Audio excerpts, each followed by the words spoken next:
¿Qué tal? ¿Cómo están, amigos y amigas de esta comunidad? Como siempre, un gusto, como siempre, un placer que nos acompañen.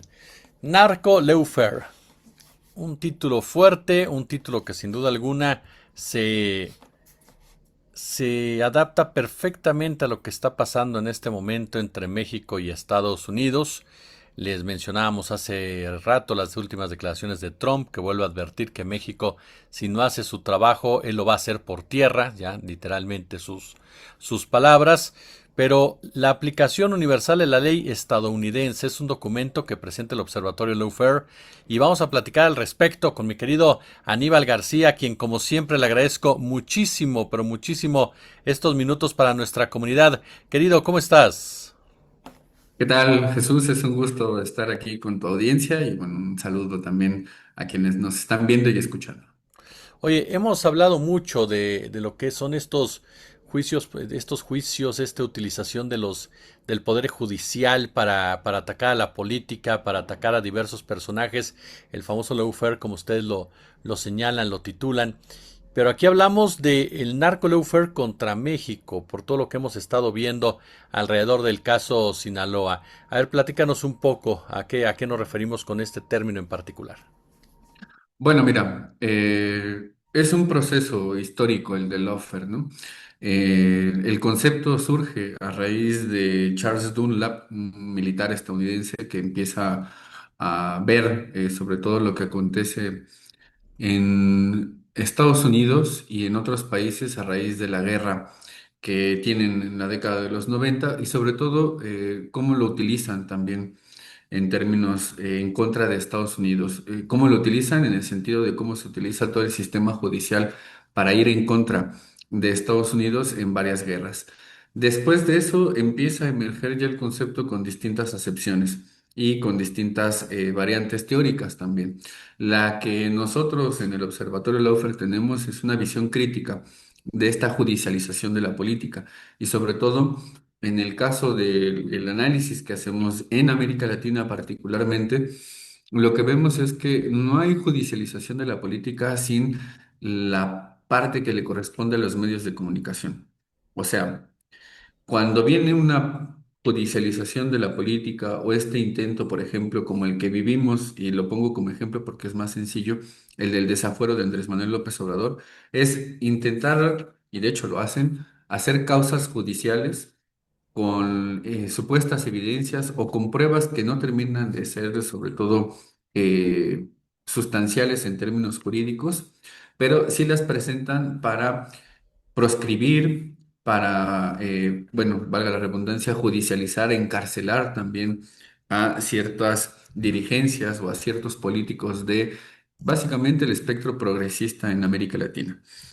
Y eso viene también a colación a partir de lo que hacen los medios de comunicación. Una vez que se publican este tipo de causas judiciales o que se conocen, los medios de comunicación cumplen con su rol del juicio mediático. Antes de que exista un juicio de carácter judicial, existe también este juicio mediático y lo cumple en la cabalidad. Fue en el caso, por ejemplo, del desafuero contra Andrés Manuel López Obrador.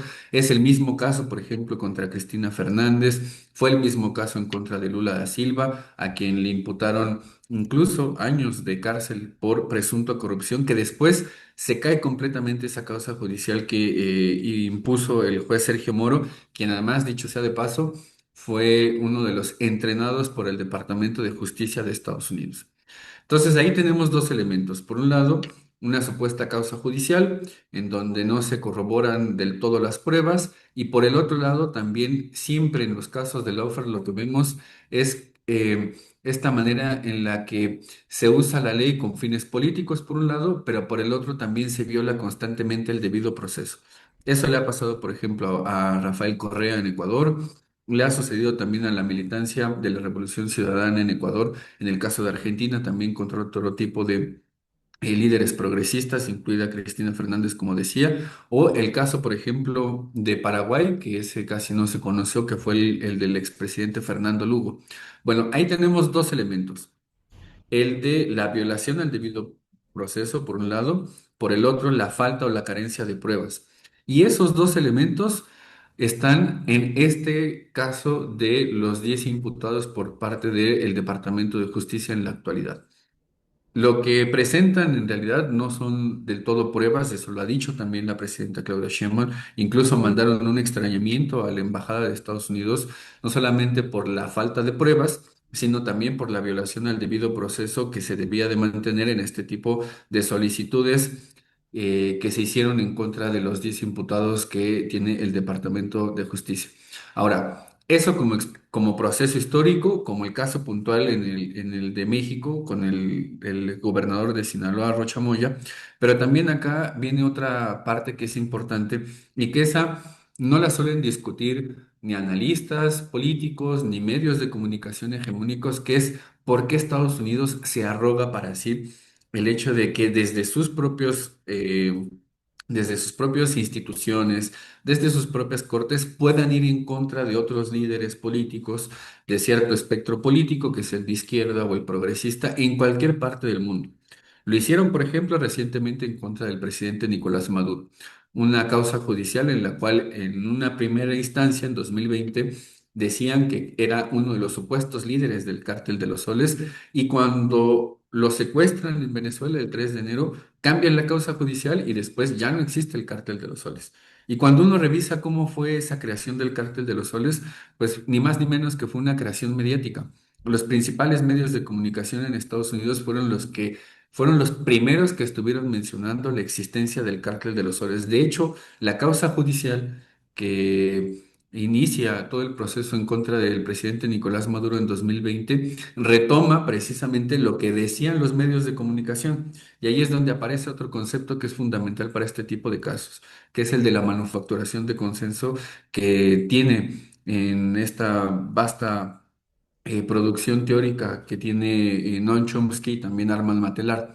Esa manufacturación de consenso en el caso de México, acá le pusieron de otra manera, pero me parece también una forma muy brillante de decir lo que es el nado sincronizado, que eso lo hemos visto ahora, distintos medios de comunicación diciendo que tiene que responder el gobernador, que dan por hecho incluso que tiene estos vínculos con el narcotráfico. Y bueno, acá lo que se tiene que hacer es primero poner en cuestión que Estados Unidos se arrogue para sí esta extraterritorialidad de la ley, que la aplica en el caso de la corrupción, que la aplica en el caso del narcotráfico, pero ahora lo que vemos con el caso de Donald Trump, desde la primera administración y mucho más fuerte en esta segunda administración, es ese vínculo que han establecido entre narcotráfico y terrorista.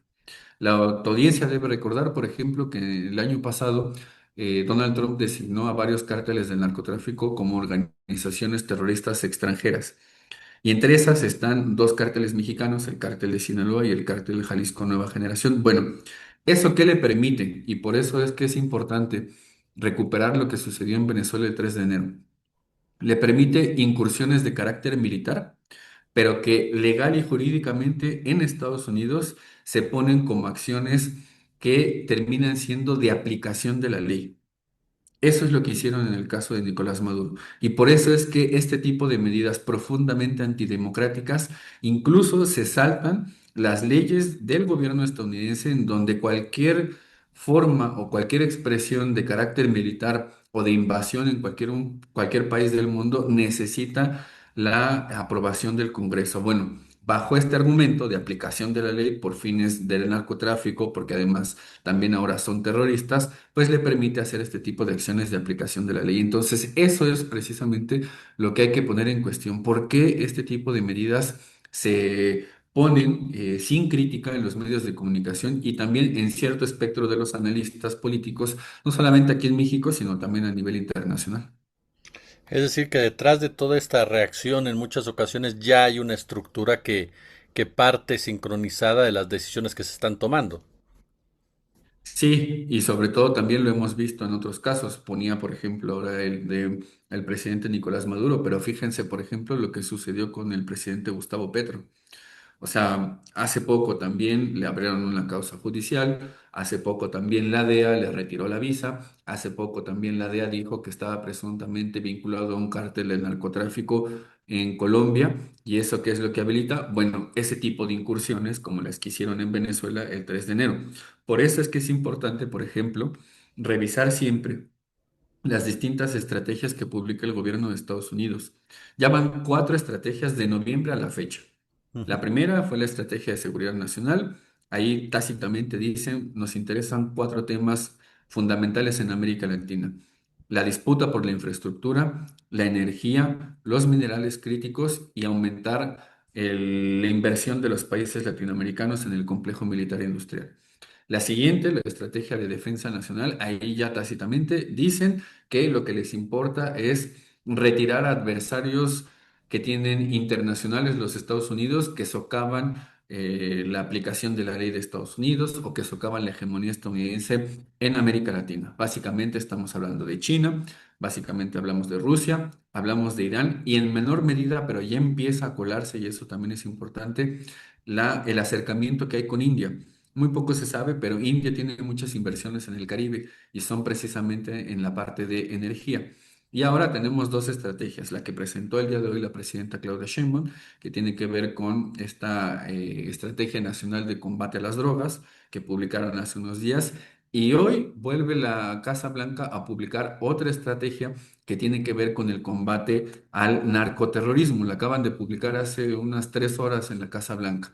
Lo que dice explícitamente es que esa estrategia antiterrorista prioriza, la estoy leyendo textualmente, la neutralización de las amenazas terroristas en América Latina mediante, y esta parte es la sustancial, la incapacitación de las operaciones de los cárteles hasta que estos grupos sean incapaces de introducir sus drogas a miembros y víctimas de trata en Estados Unidos. Al mismo tiempo, mencionan que seguirán localizando y expulsando a miembros de los cárteles y pandillas que crecieron durante la administración Biden. Bueno, leyendo entre líneas esas cuatro estrategias, básicamente lo que están diciendo es que por fines de aplicación de la ley del gobierno de Estados Unidos, lo que van a hacer es este tipo de incursiones como las que vimos en Venezuela contra aquellos que sean designados como narcoterroristas. Y ahí es donde se engarzan los distintos puntos que he dicho desde el inicio. Esta estrategia no es nueva. Llevan más de 50 años diciendo que van a combatir el narcotráfico a nivel internacional y como reconoció también la misma estrategia de combate a las drogas que presentaron el día de ayer, ni han bajado el consumo de drogas en Estados Unidos, se sigue lavando dinero, siguen existiendo los cárteles del narcotráfico y además en territorio estadounidense se distribuyen las drogas también. Entonces, la guerra contra las drogas no es contra el narcotráfico. La guerra contra las drogas sirve para precisamente dominar a varios países en el mundo, sirve para ir e invadir a varios países en el mundo, sirve para eliminar o, para decirlo de otra manera, sirve para ir en contra de aquellos objetivos políticos, estratégicos, geopolíticos que le interesa a la élite estadounidense, y ahí me refiero tanto a la parte de la clase política estadounidense como a la clase económica o a la burguesía estadounidense. Para eso ha servido la guerra contra las drogas. Y en el caso de México, pues bueno, lo que notamos es que este es un primer puntapié. O este es el inicio de una nueva fase de injerencia por parte de Estados Unidos que antes no habían ensayado. Un caso muy puntual fue precisamente en Sinaloa, en donde no ha explicado el gobierno de Estados Unidos cómo sustrajeron al Mayo Zambada y se sabe además que incursionaron agentes del gobierno de Estados Unidos de manera ilegal en el país para sustraer al Mayo Zambada. Estamos ya en este proceso de intervención como tal, querido Aníbal, y hasta dónde puede llegar literalmente, quedarse en golpes blandos o de plano ya ejecutar precisamente acciones ya violentas, acciones bélicas incluso dentro del propio territorio. Bueno, a mí no me gusta adelantarme a ese tipo de delineación de escenarios, ¿no? Más bien, yo creo que con base en la historia, lo que podemos prever es una serie de escenarios precisamente en los cuales, primero, es una manera de negociar por parte de Estados Unidos, es un chantaje político y geopolítico el que está haciendo el gobierno de Estados Unidos agarrando el eslabón más débil que tenía un gobierno, que es precisamente este tipo de gobernantes, este tipo de políticos en México, que, digamos, la presidenta fue muy clara. Si hay pruebas y si hay evidencia, se tiene que ir en contra de quien se tenga que ir. Hasta la actualidad no han presentado las pruebas. En un escenario futuro en el que presenten pruebas y se sustenta lo que está diciendo el Departamento de Justicia, El primer escenario es, bueno, si eso sucede, tiene que aplicarse la ley mexicana primero, porque no es posible que vayan a aplicar la ley de Estados Unidos en territorio nacional. Eso es defensa de la soberanía y eso es defensa de la integridad política y judicial que tiene nuestro país. En segundo punto, en el caso de que no se demuestre, pero continúe esta estrategia del gobierno de Estados Unidos por golpetear al gobierno de México en eslabones débiles, lo que podemos ver es precisamente este otro tipo de incursiones como las que vimos en Chihuahua, o sea, acciones de carácter encubierto en el cual no le informan al gobierno de México, porque la CIA es precisamente eso. No informan la cantidad de actividades que hacen. Eso define de principio a fin a la CIA y lo van a seguir haciendo. Y entonces el otro tipo de incursiones es este, como la que acabamos de ver, más bien como la que acabo de decir con el caso del Maya Zambada. Ese sería un segundo escenario. Y el tercer escenario, que yo creo que la presidenta Claudia Sheinbaum lo ha evitado de una manera muy inteligente, es hablar con el gobierno de Estados Unidos, dialogar con el gobierno de Estados Unidos para decirle nuestro territorio, nuestra soberanía, nuestras leyes, y sí vamos a cooperar, vamos a dialogar, pero sin subordinarnos y sin tener este tipo de acciones de carácter bélico, como el que sí tuvimos, por ejemplo, en Ecuador, como el que sí tuvimos en el caso de Venezuela. Y el cuarto escenario es, yo diría que el peor de todos, que es precisamente una incursión de carácter militar bajo el argumento de la aplicación de la ley al estilo Venezuela. Y ese yo creo que es el peor de los escenarios y es precisamente el que la presidenta Claudia Sheinbaum pretende evitar. Entonces, abro el análisis de esa manera para dejar por lo menos estos cuatro escenarios que yo veo, porque además es algo que ha sucedido en la historia. Bueno, el gobierno de Donald Trump lo que ha tenido es precisamente esta capacidad de eliminar objetivos, de delinear estrategias y sobre todo de salir adelante, pese a que además tiene la peor calificación en los últimos años en la historia estadounidense como presidente. Es uno de los presidentes peor evaluados. Pese a ello, tiene esta posibilidad de hacer este tipo de incursiones porque además es un país en profunda crisis política, en profunda crisis democrática y eso lo vemos reiteradamente todos los días. Sí, porque incluso le puede hasta convenir, ¿no? En esta diatriba de las elecciones de los próximos meses. Oye, en este documento que ustedes presentan, marcan un punto que de repente se pasó de largo en las mesas de análisis, sobre todo en mesas de medios corporativos, que Estados Unidos hizo pública esta información, violentó los acuerdos, porque ahora muchas de las voces dicen se tienen que cumplir los acuerdos, pero los primeros que violentaron los acuerdos fueron precisamente los Estados Unidos en este afán, como bien lo definen, de una extraterritorialidad que lo único que demuestra es una violación constante a las soberanías. Sí, y eso es el gobierno de Estados Unidos, y eso es la CIA, y eso es la DEA, y eso es el FBI, y eso es la NSA, y son todas las agencias de seguridad del gobierno de Estados Unidos que además los gobiernos del PRI y del PAN le permitieron entrar a partir del 2007 con el gobierno de Felipe Calderón. Ese es precisamente el problema. Cuando se le crean capacidades de injerencia, digamos, podemos agarrarlo como concepto ese de capacidad de injerencia. Cuando se le crean capacidades de injerencia a un gobierno como el de Estados Unidos, difícilmente los vas a sacar. Incluso el gobierno de López Obrador, cuando fue el caso Cienfuegos, ahí aprovechó para cerrar varias de las unidades de inteligencia que tenía ni más ni menos que la DEA instaladas en el país.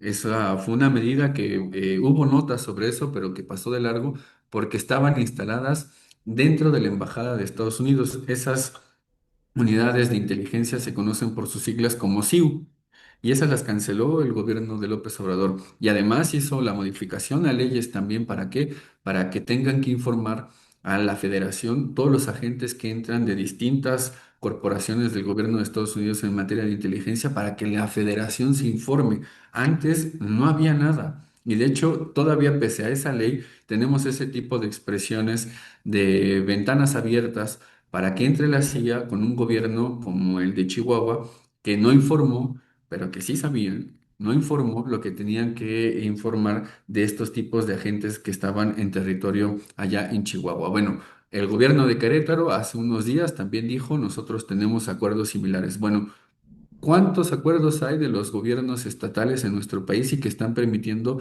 la entrada de estos agentes y que además no le están informando a la federación? Esa pregunta es importante porque nos enfrentamos a un momento que es coyuntural, pero que se engarzan varios procesos. Uno, la revisión del Tratado de Libre Comercio. Y están amagando por razones de seguridad este tema del Tratado de Libre Comercio, la revisión, y sobre todo por eso decía, es un chantaje geopolítico. Dos, tenemos en unos meses el Mundial de Fútbol. En Brasil, hace 10 años, en el contexto de un evento internacional en el cual en Brasil hubo unas Olimpiadas y después hubo un Mundial, ahí fue el momento propicio para que la Atlas Network, con una serie de grupos de derecha, incentivaran el impeachment en contra de la presidenta Dilma Rousseff. Y lo hicieron diciendo que no había medicinas en los hospitales, ojo con lo que sucede acá, quejándose por el transporte público, ojo con lo que sucede acá. Y aprovecharon esa coyuntura para hacer ese tipo de escenarios de revolución de color o de golpe de Estado suave. Eso ya sucedió en Brasil. Y el tercer elemento son las elecciones. Fíjate qué nivel de manufacturación de consenso y de guerra psicológica, que además el embajador Ronald Johnson es experto en este tipo de cosas. O sea, estamos viendo su área de expertise y por eso es que pusieron este tipo de embajador ahí, que no es de carrera diplomática, es de carrera militar. Sabe y conoce muy bien lo que son las operaciones encubiertas, sabe muy bien lo que son las operaciones psicológicas. Bueno, el en la mente del pueblo mexicano va a quedar como un proceso paralelo lo que sucedió con Sinaloa y con el gobernador Rocha Moya y con la elección de Morena. Va a quedar ese proceso en paralelo y además el de la CIA. Y la operación mediática es precisamente poner narcogobierno, narcocandidatos, narcoestado, narcopartido, y ahí es donde la operación psicológica tiene sentido porque ahí es donde ayudan mucho los medios de comunicación hegemónicos para establecer ese tipo de narrativas. Están manchando desde ahora ese proceso político de elección que ya empezó desde ahorita, pero que va a continuar en 2027. Entonces, desde mi perspectiva, lo que vamos a ver son esa combinación de este tipo de factores en un momento que va a ser crucial para el gobierno de México, porque en esta elección intermedia en nuestro país se define la continuidad de este gobierno en el sentido de tener la mayoría calificada en la Cámara de Senadores y Diputados en los 17, por lo menos 17 congresos estatales que le permite al gobierno de la presidenta Claudia Sheinbaum poder seguir mandando iniciativas de ley, incluso de carácter constitucional, para fortalecer lo que queda del sexenio. Entonces, estarían intentando eliminar esa posibilidad, además de ir en contra de procesos democráticos. Podrán decir que el gobierno de Sinaloa tuvo vínculos con el narcotráfico y lo van a tener que demostrar. Bueno, si no es así, lo que están haciendo es eliminar por la vía judicial a gobernadores en nuestro país. Porque además lo que han dicho es que no solamente va a ser él, sino que van a ser otro tipo de gobernadores. Bueno, estas medidas judiciales, este lawfare que están haciendo en nuestro país es profundamente antidemocrático y están apuntando a este tipo de sectores, a gobernadores y también a senadores. Entonces, no es menor porque esta fase que estamos viendo de injerencia del gobierno de Estados Unidos no la habíamos tenido. Antes no había tenido el gobierno este tipo de presiones a este nivel en el cual una, por ponerlo así, una causa judicial sin pruebas, con testimonios de narcotraficantes, ya hizo que un gobernador pidiera licencia. No es menor ese tipo de cosas. Mi querido Aníbal García, usted lo acaba de escuchar, investigador, lo puede escuchar por supuesto también todos los días en Contralínea, en este espacio que sin duda alguna vale muchísimo la pena que le eche un ojo. Mi querido Aníbal, de verdad, muchísimas gracias. Recomendarle a toda la gente que lea, que visite precisamente este sitio que tienen ustedes en donde abordan este tipo de temas que son fundamentales, el Observatorio Lawfare, que es oblawfare.org, si no mal recuerdo, tú corrígeme por favor, y en donde encuentran todo tipo de información que vale la pena muchísimo, pero muchísimo conocer, sobre todo en este momento. Mi querido Aníbal, de verdad, te agradecemos como siempre los minutos que nos dedicas aquí a la comunidad.